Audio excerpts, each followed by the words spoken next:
BB851, turn right, heading 180. Order 14 Papa, turn right 245, report localizer established. A very happy Monday to you all watching this, and welcome back to another aviation news recap video. Today's coverage sits with stories that did not get their own video in the past week, and to be completely honest, it has been a relatively quiet one of late. That doesn't though mean that some interesting developments haven't occurred.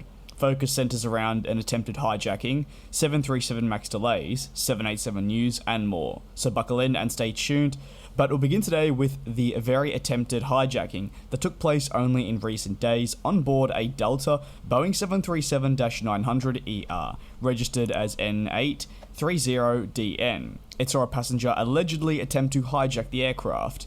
This was noted as the passenger tried to break into the cockpit and gain access. However, instead of the flight performing its original route, which I should note was from Los Angeles through to Nashville, the aircraft diverted around halfway through. Thankfully, the individual that was attempting to enter in the cockpit was restrained and of course later caught by the authorities. The incident is currently being reported and labelled as an attempted hijacking, and I think we can all be pretty thankful of the outcome overall, and that was that the person attempting to gain access into the cockpit was indeed detained by the cabin crew and passengers on board the flight. Over at Ryanair, their fiasco with the Boeing 737 MAX is only continuing, as countless MAX aircraft await delivery to the low-cost European operator.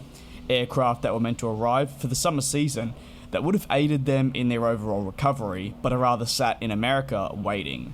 Ryanair has said that a delay in paperwork has now resulted in a delay in the overall delivery, as if paperwork with regards to the new version is not filled out in the correct manner, and if it's not, they would not welcome the type on and will simply reject it. Their MAX 200s are configured to seat close to 200 passengers at around 192, and were meant to be flying on their network, which also only recently expanded with an addition of 20 plus new destinations, thanks to the additional demand, and they'd fly with borders now slowly but surely opening up. Something like Ryanair, or really any carrier for that matter, wants to pounce on. For Ryanair, the 737 MAX saga has been a tough one, and it seems with every passing month, more and more delays are slapped onto the aircraft, meaning it is not possible to see it delivered to them. Naturally, this is a problem. As said by the current chief executive of Ryanair, the release of that aircraft has to do with a fairly straightforward issue, and it's how the interface between Boeing and the FAA is going to work in matters like that, and they have to iron that out and for all. Either way, this has been a very, very lengthy process for Ryanair, who were originally expected to see their first MAX delivered, or active, prior to the crisis that hit. That's some 2 years ago now.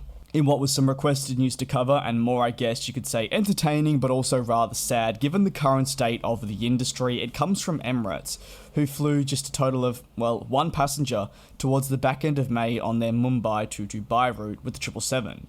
The flight, which was actually able to carry a total of 350 passengers, due to the ongoing government restrictions resulting in passengers not being able to travel, meant only one passenger boarded and had the 777 all to themselves, which has sadly got heightened risk following a major outbreak there, which has meant that not many have been able to utilise these services that airlines have been providing, or the lack of. With quarantines also in place, it means that travelling is a nightmare to say the least. To be completely honest with you, this type of story to me is something that sure is quite funny to think of one passenger having an entire 777 to themselves, but also I think it highlights the state of the industry and just how while some markets recover, and that is brilliant news, there's actually other parts which are and will continue to struggle, with more and more carriers like that of the Middle East ones and part of Asia noting their struggles and how they need the ongoing pandemic to improve to allow them to continue their operations, rather desperately to say the least, with major cuts taking place across major carriers. I will be discussing Cathay Pacific in my next video, which will be releasing tomorrow, and giving you a bit of a sad look at the current state of affairs with bases shutting and of course their passengers carried.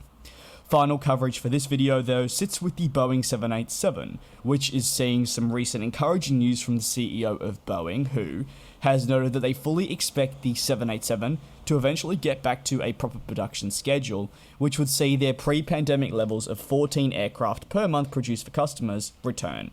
That number has drastically decreased in recent years, if you are unaware, with not just a pandemic hindering the overall delivery and production for the aircraft as customers look to welcome on other types, But also, in addition, the 787 as an aircraft has encountered numerous problems, which have been very well documented here on the channel if you want to look back and see some of those. It's therefore adversely affected production plans. While a CEO is never going to outright say something hard-hitting towards one of their aircraft, I think showing intent is much better than not, and that's evident through this and their belief overall in the aircraft, which maybe has been lacking of late from the general public. Boeing, for reference at the moment, is producing a rather sad 5 aircraft per month, but it's not just been them when it comes to the 787, which is what they've been producing 5 per month. I just wanted to reiterate. Airbus and Boeing have been impacted overall. Boeing says, though, that their goal to reach 14 will come over a period of time and rather not overnight. No date has been given at this point on when they want to achieve that. This year alone, they've delivered a rather bleak 11 units, whereas in 2020, a year filled with pandemic woes, they delivered upwards of 50. You can therefore see, as we're halfway through this year, the rather bleak figure of 11 being rather disappointing for them. But this comes following the various challenges they've faced in recent times, and I believe should they be able to clear that, and travel of course be able to return to somewhat normality in more markets than just the United States, I think we'll definitely see that production eventually increase, and also providing they can secure new orders, something Boeing has been actively looking for their 787, which has had a sort of ongoing drought without one major order coming through frequently like it used to.